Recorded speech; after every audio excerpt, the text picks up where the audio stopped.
Welcome back, everyone. We're going to talk about a topic that I haven't discussed in some time, and that is student loans, but not in the fashion that you might think. In fact, we're not talking about President Biden's impending on hold student loan forgiveness program, but rather when it comes to bankruptcy and discharge. So I want to talk about that and why it will actually be much easier for you now to get rid of your student debt. So let's get started and dive right into the news. But before we do, as always, make sure you guys do a couple things for me. Number one, give this video a tremendous thumbs up, smash the like button. I would appreciate that. And if you haven't already, make sure you are subscribed with notifications turned on. That bell will notify you when we do post a brand new video.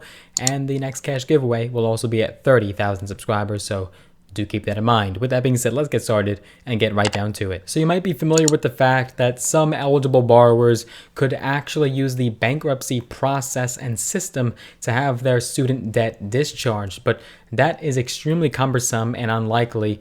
And the vast majority of people that have student debt, unfortunately, cannot get rid of it through bankruptcy. It is nearly impossible to discharge. But this might finally change thanks to new guidelines that have been put forth. In January, the Justice Department updated the attestation form that borrowers must complete to seek bankruptcy discharge of their federal student loans. These changes now include, quote, tweaks to the reporting of monthly household income, clarifying instructions regarding when a borrower needs to provide additional information, new questions seeking details on whether a school closure impacted a borrower's ability to repay their student loans, and more detailed information on a borrower's student loan repayment, deferment, forbearance, and consolidation history. In addition, the update stated that if the borrower is disabled, then the disability does not have to be, quote, permanent, only, quote, chronic, to potentially be a basis for bankruptcy discharge. This now comes on the heels of the DOJ, in conjunction with the Department of Education,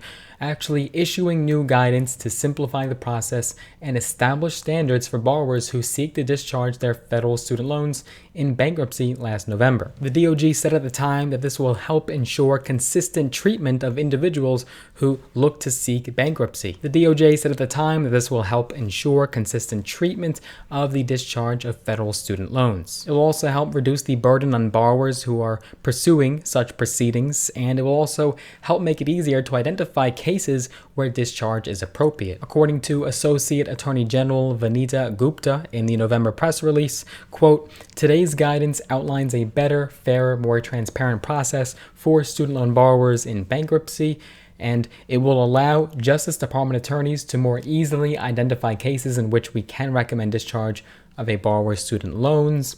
We are grateful to the Department of Education for its partnership in developing this guidance. This has been confirmed according to the National Consumer Law Center. Indeed, student loans can be dischargeable, but only because of undue hardship. And current bankruptcy court practice has made, quote, such discharges difficult to obtain while being overly intrusive in requiring personal information from the debtor. So this is something the new guidance does seek to clarify, and this will be great news for so many millions of borrowers who perhaps have these unforeseen circumstances, especially with the pandemic and the economic climate that we're in right now.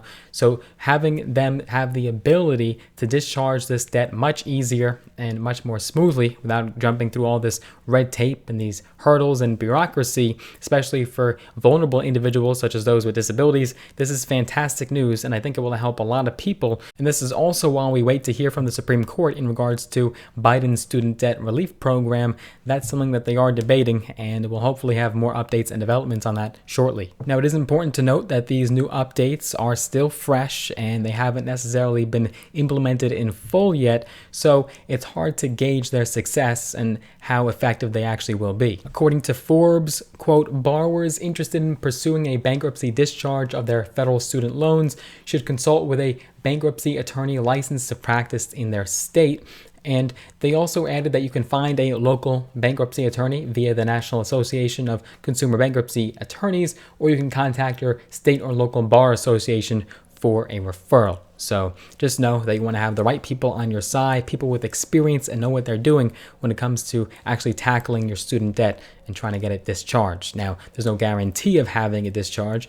There's very specific circumstances that have to be in play here, but hopefully these new laws and guidelines make it much easier for you and the odds are more in your favor. So I'm wondering, do you currently hold federal student debt? Have you attempted to get it discharged through bankruptcy? Are you going to try again now with these new laws and guidelines? Do you know someone that is totally inundated with student debt and it's taking a big toll on them, and maybe you want to forward this video to them to let them know that they can now get rid of their student debt in a much more effective process? Let me know down below in the comment section. I am curious to hear. Thank you for letting me know. We'll have more updates for you. We are eagerly awaiting the decision on Biden's debt relief program, and if that is lawful or perhaps it is a breach and overstep of power when it comes to the executive branch and what Biden has the authority to do. Hope you enjoyed this video. Make sure you share it with a friend, get the word out, spread it on social media, give it a big thumbs up, smash the like button. I would appreciate that. If you haven't already, make sure you are subscribed with notifications turned on. Click that little bell. And if you want to get some free stocks, all meal free, just use the brokerage links down below in the description of this video. Sign up with the brokerage platforms, Robinhood and or Webull. You'll get some free stocks, some valued to thousands of dollars in some cases. So let us know what stocks you get. And if you want to connect with me on social media, I'm on Instagram, I'm on TikTok, I am on Facebook. Use the social links below. I look forward to connecting with you there, and I look forward to seeing you guys in the next one. Take care for now.